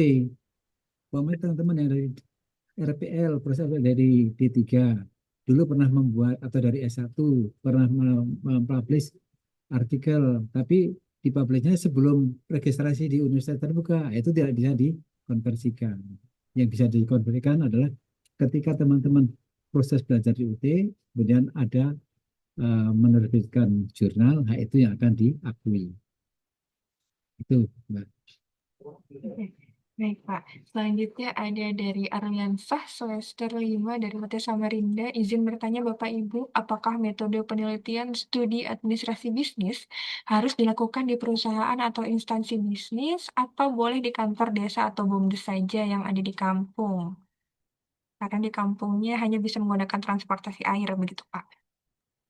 Nah, teman-teman untuk tugas metode penelitian bisnis, itu silakan lihat tugasnya, bentuk tugasnya seperti apa. Ya, lihat tugasnya. Apakah tugasnya cukup dengan untuk melakukan penelitian mandiri, bisa di mana pun, atau tugasnya seperti apa. Ya, kalau dia mensyaratkan harus ke suatu lokasi di perusahaan, silakan melakukan penelitian di perusahaan dengan surat. Tapi kalau tugasnya cukup banyak, silakan itu untuk penelitian mandiri, melakukan ambil data mandiri, ya tidak perlu untuk ke instansi. Jadi lihat tugasnya, ya perhatikan tugas 1, 2, dan 3-nya. Itu. Oke, baik Pak. Ada pertanyaan selanjutnya dari Nuryani, mohon izin bertanya Bapak Ibu, karena saya sejujurnya masih bingung. Jadi di ADMIS ini ada magang dan TAPS kah? Itu ada di semester berapa saja ya Bu? Lalu jika kami kesulitan untuk magang di perusahaan karena ada anak, apakah bisa dengan kami membuat wirausaha sendiri? Silakan Pak. Jadi magang itu kan tidak wajib kalau di UT. Jadi kalau teman-teman ingin mengambil magang itu dibedakan, tapi kalau tidak ingin mengikuti proses magang juga tidak masalah. Jadi kalau ingin magang, teman-teman nanti di semester 5 atau 6 atau 5 dan 6 itu silakan untuk melakukan magang. Tapi kalau teman-teman tidak bisa untuk melakukan magang, ya teman-teman silakan ambil mata kuliah yang di semester 5 dan semester 6. Jadi untuk magang itu tidak wajib di UT. Oke, baik Pak. Dan untuk mata kuliah TAPS-nya ada di semester berapa Pak? Kalau untuk TAPS, bagi teman-teman yang mengikuti atau mendaftarkan registrasinya dari SIPAS, otomatis di semester 7 akan muncul mata kuliah TAPS. Jadi pilih salah satu UKT atau artikel ilmiah. Tapi kalau untuk teman-teman yang dari non SIPAS, itu ada persyaratannya. Terus SKS-nya itu 110 SKS dan minimal IPK-nya 2,6. Di semester berapa? Jadi kalau yang non SIPAS itu teman-teman ada persyaratan, tapi kalau yang di SIPAS ketika Anda semester registrasi semester 7 otomatis akan muncul mata kuliah TAPS. Itu. Oke, baik Pak. Selanjutnya dari Nur Fadilah semester 6. Izin bertanya Bu, apakah metodologi penelitian bisnis sama dengan metode penelitian bisnis? Terima kasih. Jawabannya metode penelitian bisnis sama dengan maksudnya metode penelitian dengan metode penelitian bisnis kali ya maksudnya ya? Iya, maksudnya seperti itu. Ya, jawabannya berbeda.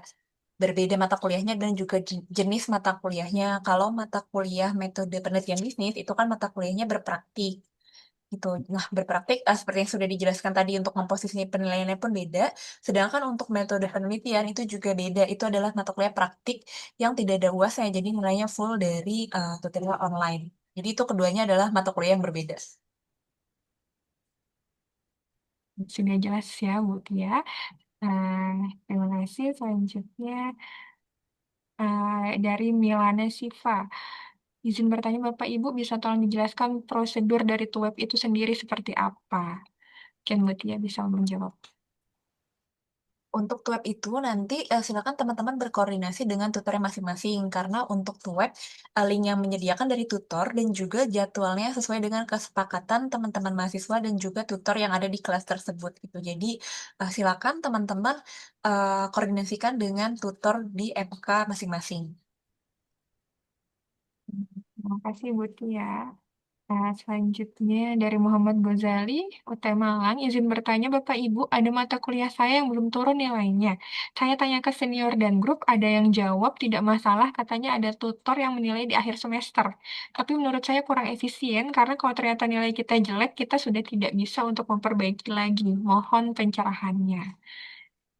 Nilai diskusi sepertinya ini. Ya, mata kuliah apa dan nanti mungkin kalau misalkan tutornya tidak aktif gitu ya, tidak dinilai-nilai gitu bisa dilaporkan saja mungkin ke Pak Agus Prianto sebagai Kaprodi ataupun bisa melalui email gitu ya. Jadi dikasih tahu oh dengan mata kuliah kelas kelas apa, mata kuliahnya apa dan juga tutornya atas nama siapa dan ID tutornya seperti itu. Baik, langsung dilaporin aja ya. Selanjutnya dari Iqbal Utepalu. Jika saya memilih pemberdayaan masyarakat, apakah itu diarahkan untuk membuat satu kelompok dan ada berapa orang dalam satu kelompoknya dan berapa lama akan turun lapangan?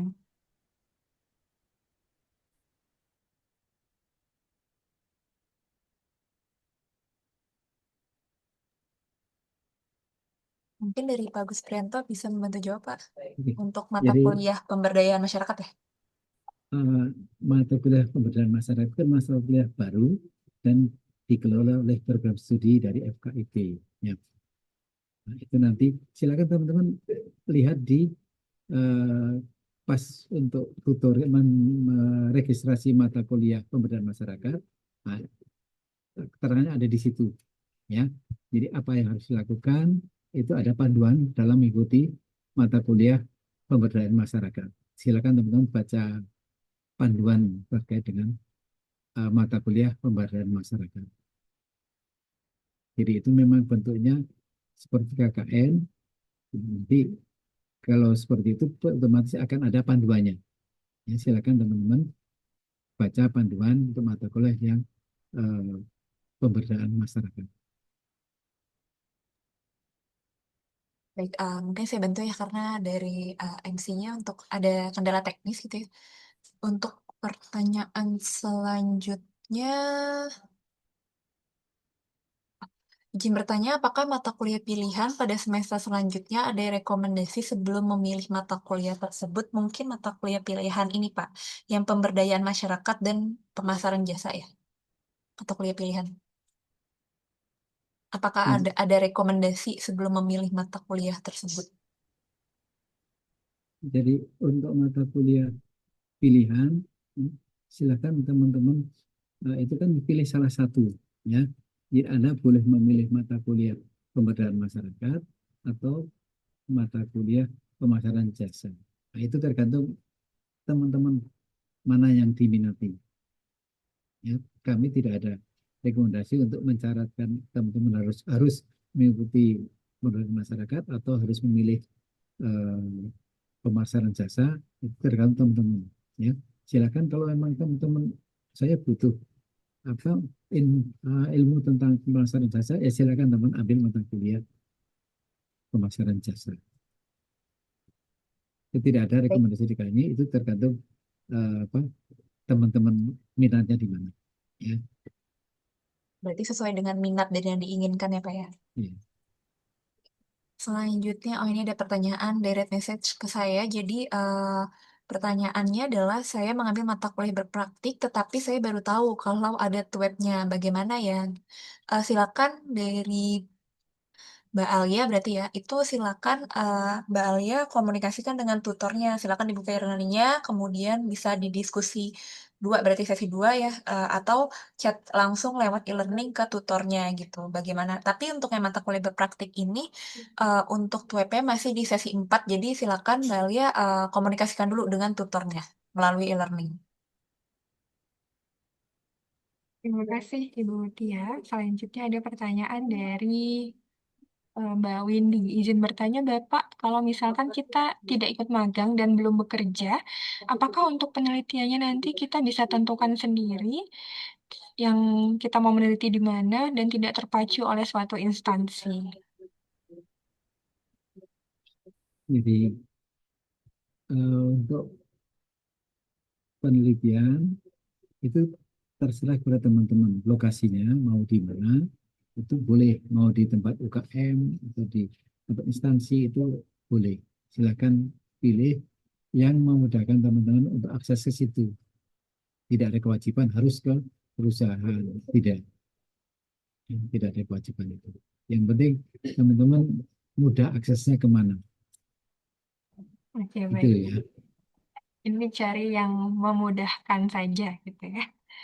Selanjutnya ada pertanyaan dari Putri dari UT Surakarta. Izin bertanya Bapak dan Ibu, jika ada mata kuliah pilihan dan kebetulan mengambil SIPAS, maka nanti untuk registrasinya bagaimana Bapak Ibu? Apakah nanti saya memilih salah satu atau bagaimana? Terima kasih. Silakan Pak dijawab. Sekarang namanya mata kuliah pilihan, silakan pilih salah satu. Ya, memang di kurikulumnya itu kalau ada mata kuliah otomatis lebih satu mata kuliah. Nah, tapi itu kan pilihan, jadi tinggal pilih salah satu. Oke, baik. Terima kasih Pak. Ada pertanyaan lanjutan eh, tentang SIPAS nih Pak dari Arnada Cika Chandra. Izin bertanya, apakah jika sudah mengambil SIPAS harus memilih mata kuliah pilihan juga atau sudah diatur?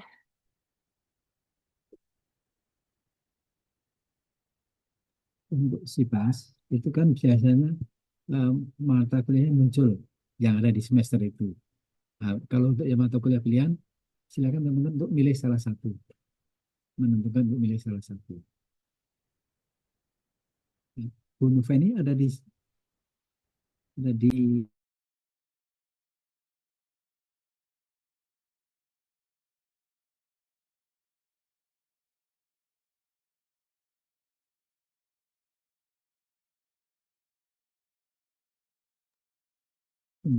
jadi masih jadi silakan pilih salah satu. Biasanya akan muncul dua-duanya dan mahasiswa memilih salah satu. Oke, baik. Terima kasih Pak Gusri. Selanjutnya dari Milana Cipa menanyakan lagi saya semester 2. Apakah web sudah ada di sesi 4 nanti? Kalau semester 2 sepertinya belum ada MK berpraktiknya ya Pak. Karena mulai dari Sesuai semester 3. ya, sesuai mata kuliah yang diambil sih. Oh iya, betul. Sesuai dengan mata kuliah yang diambil oleh Mbak Milana di semester 2 ini. Bisa dicek juga di katalog itu juga ada dikasih tahu sih ada yang memang berpraktik bimbingan wajib online atau yang gimana gitu itu ada di katalog. Jadi silakan teman-teman juga cek katalog. Terima kasih Bu Tia. Silakan Mbak Milana untuk memeriksa kembali katalognya seperti itu ya untuk melihat apakah sudah ada web atau belum ada webnya. Selanjutnya dari Iqbal UT Palu izin bertanya Bu, apa bedanya mata kuliah pemasaran jasa dan mata kuliah pemberdayaan masyarakat? Apakah sama-sama nanti turun lapangan? Terima kasih.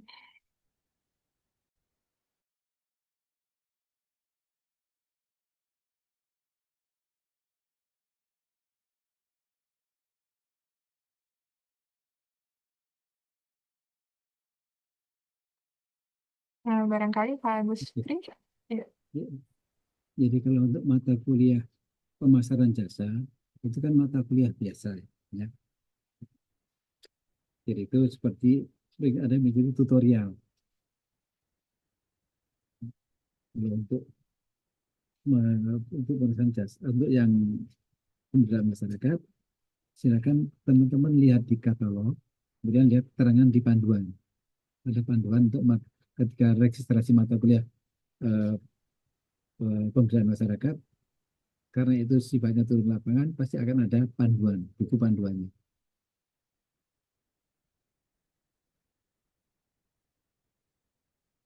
Oke, baik. Terima kasih Pak Agusri. Eh, selanjutnya ada pertanyaan dari Dian dari UT Jakarta. Izin bertanya Bapak Ibu, apakah Ariel ini bisa dikerjakan dari semester 1? Untuk judulnya bisa bebas dan tanpa persetujuan dosen? Oke, Bagaimana Bu bantu Tia? jawab ya. Ya. Ya, Untuk mata kuliah artikel 5 itu sebenarnya kan di semester 7 ya, di semester 7. Nah, tapi yang eh, memang bisa teman-teman lakukan dari semester 1 itu sebenarnya melakukan penelitian dan publikasi. Misalnya teman-teman mengikuti penelitian mahasiswa. Lalu teman-teman punya hasil dan publikasi di Sinta 6. Nah, itu bisa nanti diklaim di mata kuliah artikel ilmiah. Tapi jangan lupa artikel ilmiah bisa teman-teman ambil ketika teman-teman sudah melewati mata kuliah syarat, yaitu ada manajemen sumber daya manusia, keuangan bisnis, manajemen pemasaran, manajemen operasi bisnis, dan corporate governance. Jadi misalkan teman-teman ini semester 1, oh pengen deh artikel ilmiahnya mungkin eh, publikasi duluan. Oh ya silakan teman-teman ikuti penelitian mahasiswa. Nanti hasil publikasinya bisa digunakan untuk di artikel ilmiah. Seperti itu. Mungkin dari Pak Agus Pri ada tambahan? Jadi teman-teman kalau untuk gambaran tentang Ariel ya, itu kan di semester 7. Nah, silakan teman udah punya ancang-ancang di semester 1 kira-kira nanti kalau ada artikelnya saya akan membuat artikelnya, topiknya apa. Nah, itu teman-teman yang bisa, terutama ketika teman-teman sudah mengambil mata kuliah pendukung TAP itu, nah itu teman-teman akan bisa menentukan passion saya di mana untuk penelitian ini. Apakah di pemasaran, atau di produksi, atau di sumber daya manusia, atau di keuangan, atau di corporate government, ya itu teman-teman yang menentukan.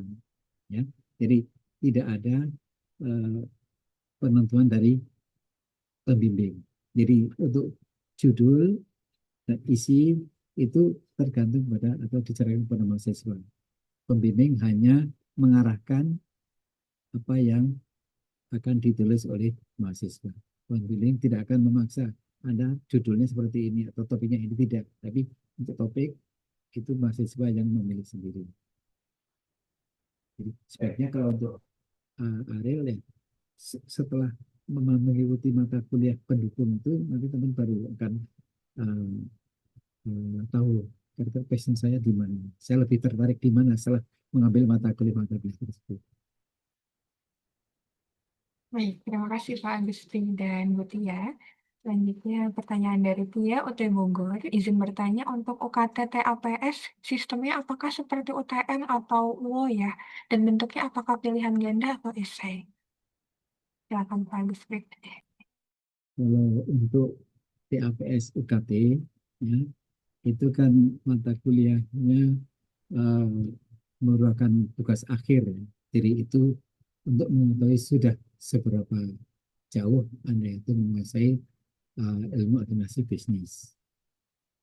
Otomatis nanti UAS-nya itu adalah bentuknya essay dan berupa studi kasus di suatu perusahaan.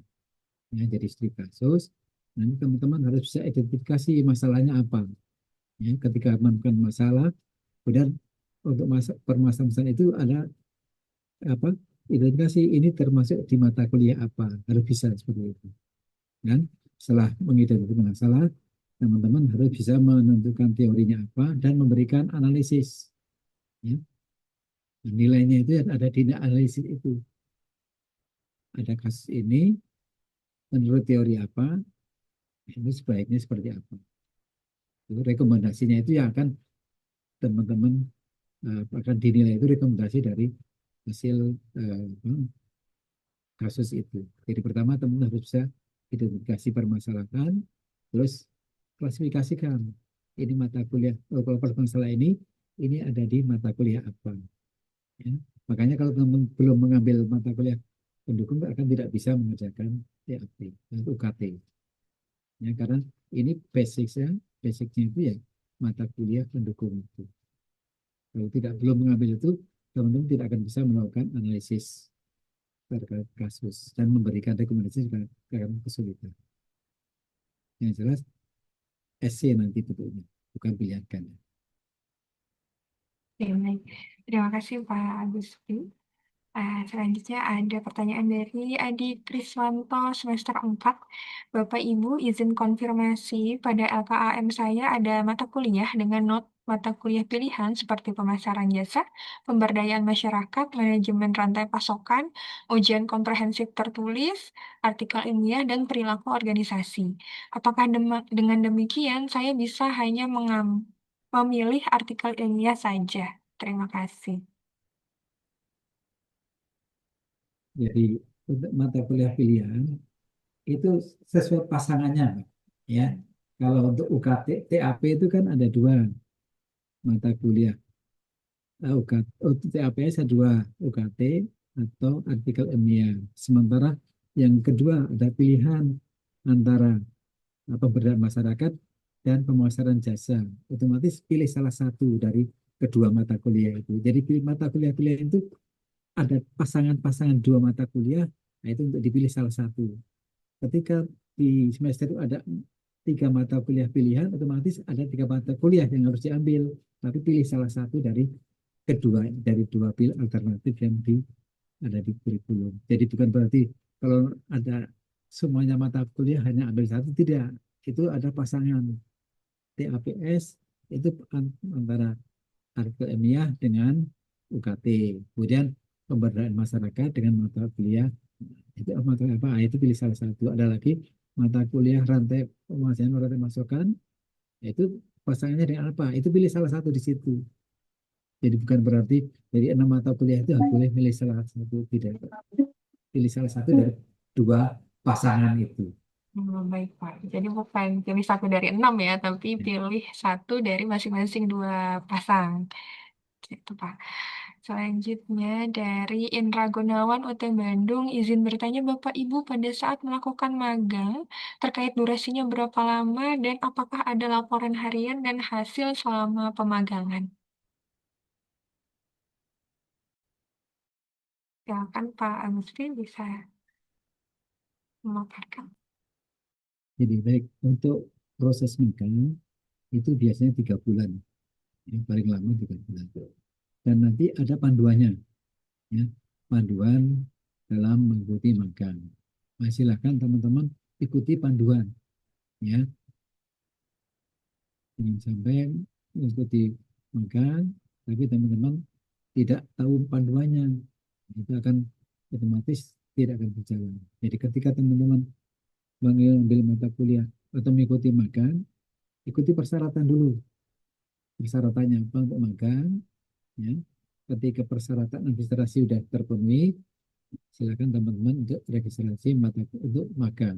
Dan magang itu harus terregistrasi. Ya, bukan berarti kita bisa magang ke suatu tempat tanpa ada persetujuan. Nanti kalau teman-teman magang sendiri tanpa ada registrasi untuk magang proses kita namanya peluru, itu masih tidak akan diakui sebagai konversi menjadi mata kuliah. Jadi ada prosesnya, ya, untuk magang itu ada proses untuk pemagangan seperti apa, ada persyaratan, prosesnya seperti apa. Ketika pelaksanaan silakan teman ikuti panduan dalam magang. Apa saja yang disediakan itu akan ada tekniknya, ada di magang, ada di panduan magang. Izin menambahkan Bapak, Ya. untuk magang yang dari UT yaitu PLU, itu mahasiswa di setiap minggunya ada laporan dan nanti di akhir juga ada laporan akhirnya. Jadi menjawab pertanyaan yang tadi, apakah perlu membuat laporan seperti itu? Itu untuk yang peluru ya. Terima kasih Pak Agustinus. Selanjutnya terkait dengan artikel ilmiah, pertanyaan dari Marlena UT Jakarta. Izin bertanya Ibu, berarti apabila sudah punya artikel ilmiah yang dipublikasikan, nanti kita tetap registrasi biasa untuk mata kuliah artikel ilmiah ya? Dan hanya tinggal bilang saja kalau sudah punya artikel, sehingga kita tidak perlu ikut menyusun arel dari awal. Terima kasih. Bu Tia mungkin bisa menjawab. Ya, untuk itu tetap registrasi seperti biasa, nanti tetap dapat kelasnya dan ada tutornya. Nanti tutornya yang akan menilai dari publikasinya, apakah memang publikasinya layak dijadikan memang, oh tugasnya tidak perlu lagi dari awal tugasnya, atau ternyata publikasinya mungkin tidak sesuai dengan persyaratan, seperti itu. Jadi tetap registrasi. Ya, baik, Bu. Dan yang perlu digarisbawahi adalah publikasinya tadi under UT ya. Iya, afiliasinya dari Afiliasinya UT. ada. Jadi selama teman-teman menjadi mahasiswa UT, lalu memang kampusnya adalah universitas terbuka, nah itu yang mungkin bisa diklaim menjadi artikel ilmiah. Ya, baik. Terima kasih, Bu Tia. Selanjutnya dari Ria, semester 3. Mohon izin, Bu, saya mau bertanya tentang praktik pada tugas mata kuliah Sosiologi Industri, yang mana pada prakteknya kita perlu melakukan wawancara pada pelaku UMKM. Apakah kita perlu mengisi form pengajuan untuk mendapatkan surat pengantar? Dan juga untuk prakteknya, apakah tidak harus ke industri-industri besar maupun lembaga formal? Misalnya, saya hanya mewawancarai pelaku UMKM di bidang kuliner seperti kedai kopi, apakah juga harus mengisi form surat pengantar? Terima kasih. Nah, untuk mata kuliah sosiologi industri, silakan juga dibaca ya di panduannya dan ditanyakan juga kepada tutornya. Tapi kalau memang wawancaranya UMKM dan ternyata UMKM tersebut misalnya dari tetangga Jambaria atau memang tidak perlu secara administratif gitu ya untuk surat, maka tidak apa-apa, tidak perlu surat. Tapi kalau misalkan, oh ternyata UMKM-nya itu sudah diperlukan secara administratif untuk mengambil data, nah itu silakan dipergunakan sesuai dengan linknya yang ada di e-learning seperti itu. Jadi kondisional saja ya, disesuaikan Mm-mm. dengan keperluannya. Tergantung tempatnya, apakah memang membutuhkan surat atau tidak. Baik, terima kasih Bu Tia. Selanjutnya ada dari Nur Rizky dari OT Jakarta. Izin bertanya terkait mata kuliah artikel ilmiah yang menjadi syarat kelulusan atau salah satu tugas akhir. Banyak dari kami yang masih merasa kesulitan dalam menentukan metodologi dan sistematika yang benar. Apakah dari Prodi Admi ada rencana untuk mengadakan klinik atau workshop intensif secara berkala yang tujuannya agar kami tidak hanya sekedar lulus, tapi juga mampu menghasilkan artikel yang kualitasnya layak tembus ke jurnal nasional. Terima kasih Bapak Ibu. Pak Agus Pri barangkali dapat memberikan jawaban. Jadi baik teman-teman, jadi terkait dengan artikel ilmiah itu bahwa salah satu syaratnya teman-teman harus lulus di mata kuliah metode penelitian dan metode penelitian bisnis. Nah, di situ kan di metode penelitian dan metode bisnis itu akan diuraikan panjang lebar tentang metode penelitian yang harus digunakan. Nah, silakan teman-teman pelajari yang ada di mata kuliah metode penelitian dan metode penelitian bisnis. Insya Allah akan ada semua di situ. Nanti silakan teman-teman untuk konsultasi dengan tutor. Ya, tutor yang ada di kelas. Teman-teman mengikuti tutorial artikel ilmiah. Untuk mungkin nanti Kak, kami akan diskusikan dengan teman-teman di Prodi, apakah nanti kita akan melakukan membuat suatu kegiatan terkait dengan klinik tentang penelitian ini, metode penelitian, nah nanti akan kami diskusikan dengan teman-teman di Prodi. Untuk sementara, teman-teman silakan ikuti konsultasinya dengan tutor di kelas teman-teman mengambil kelas artikel ilmiah. Ya, baik Pak Agus Pri, terima kasih. Jadi kembali lagi ya, silakan untuk bisa berkonsultasi dengan tutor masing-masing di kelas masing-masing. Dan kita berlanjut ke pertanyaan selanjutnya dari Mary Yunaini dari OTLLN Hong Kong. Izin bertanya Bapak Ibu, saya sekarang sedang menempuh 3 mata kuliah pendukung TAPS. Apakah ada nilai minimum dalam setiap MK untuk dapat mengikuti TAPS nantinya? Terima kasih.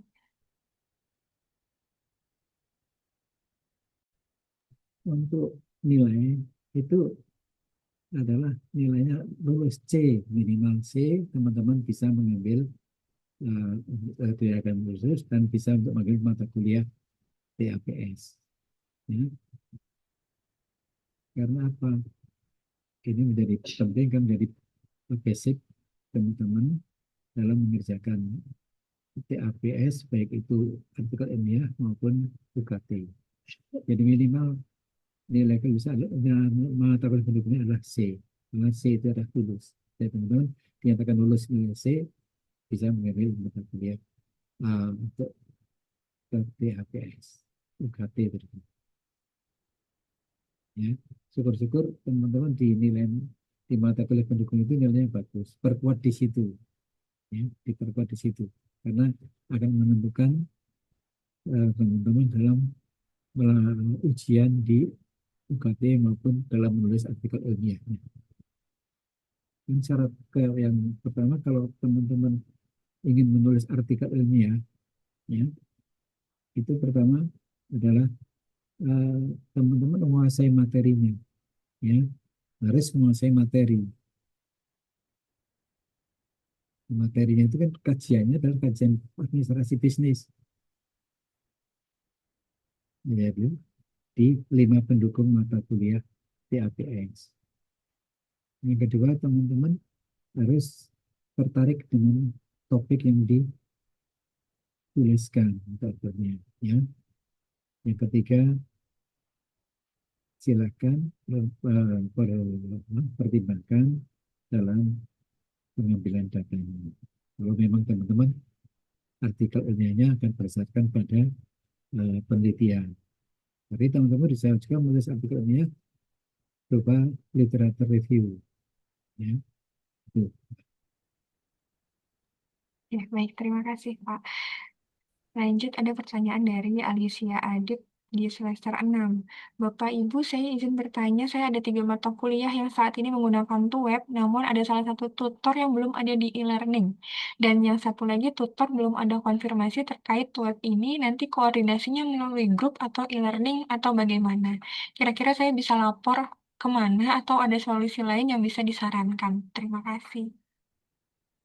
Saya bantu jawab ya. Untuk tutor, ada mata kuliah yang belum ada tutornya, sekarang sudah ada, semuanya sudah ada tutornya. Silakan dicek lagi e-learningnya karena tutornya sudah masuk.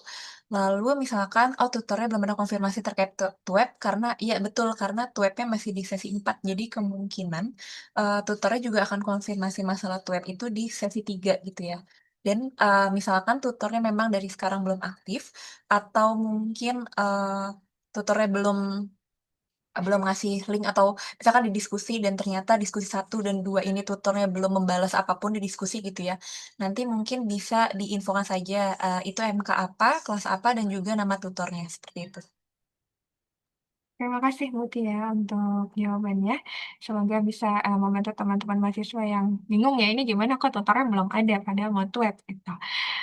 Oke, selanjutnya ada dari Marlena UT Jakarta semester 4. Ibu, apakah untuk mata kuliah Praton ini untuk diskusinya tidak ada penilaian, Bu? Jadi kami hanya berfokus saja pada tugas yang akan ditempuh di mata kuliah tersebut. Terima kasih. Ya, betul sekali karena untuk mata kuliah eh, untuk mata kuliah berpraktik ini salah satunya juga diskusinya tidak ada penilaian, maka tadi sudah dijelaskan juga bahwa nilainya dari tugas, dan ada pembagiannya juga untuk tugas 1 30%, tugas 2 35%, dan tugas 3 35%. Jadi teman-teman juga walaupun misalkan oh diskusinya nih nggak dinilai gitu ya, tapi teman-teman silakan gunakan forum diskusi itu sebagai wadah diskusi tadi. Misalkan contohnya untuk menanyakan apakah pengambilan datanya perlu surat ataukah pengambilan datanya harus seperti apa gitu. Jadi silakan forum diskusi tetap digunakan untuk menanyakan terkait mata kuliah berpraktik tersebut. Baik, terima kasih Bu Tia. Izin bertanya lagi Bu, dari Milana, untuk pelaporan tutor yang kurang aktif itu ada di link atau di mana ya Bu? Ya, mungkin dari Pak Gus Prianto gimana Pak? Masih di mute Pak. Untuk pelaporan, silakan teman-teman menuliskan ke email prodi ya, Mbak. Email prodinya Bisa ke email prodi. Email prodi itu ada di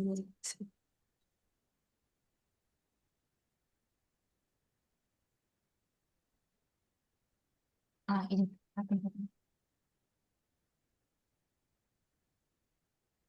Ada di kolom chat ya. Nanti diinfokan untuk nama kelas, kelas kelas berapa, kemudian ID tutor dan nama tutornya. Dan kode kelasnya juga jangan lupa. Baik, terima kasih Pak Agusti dan juga Bu Tia. Teman-teman, ini apakah masih ada yang mau bertanya lagi?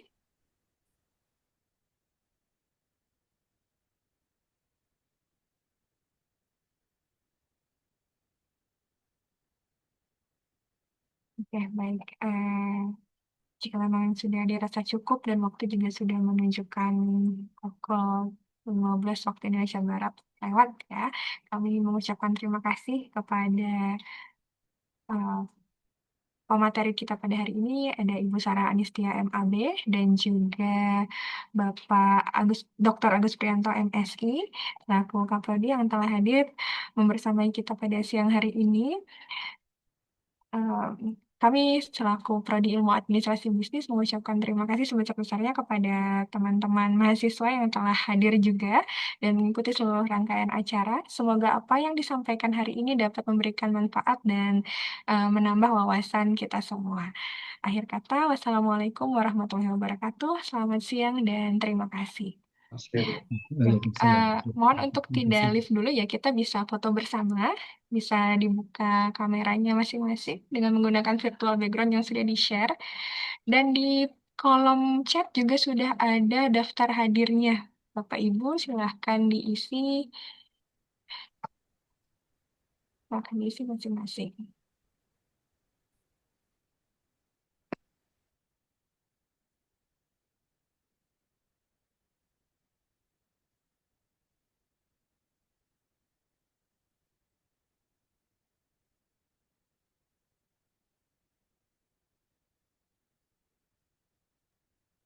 Baik, untuk fotonya saya pandu ya Bapak Ibu. 1, 2, 3. Untuk slide kedua, 1, 2, 3. Untuk slide ketiga, 1, 2, 3. Baik, sudah Mbak Widya. Baik, terima kasih Mas Deka, terima kasih semua Bapak Ibu dosen ilmu administrasi bisnis dan juga teman-teman mahasiswa. Sampai jumpa di kesempatan berikutnya. Wassalamualaikum warahmatullahi wabarakatuh. Waalaikumsalam, Bu. Waalaikumsalam Bu, terima kasih. Waalaikumsalam Ibu. Halo, Ya aku keluar tidak sengaja. cantik kali. Biasa.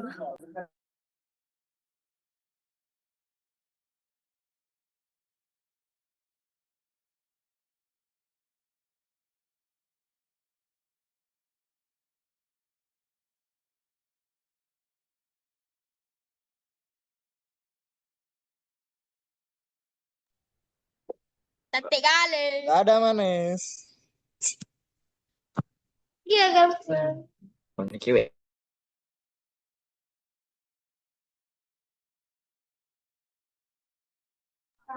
Yes, out, out.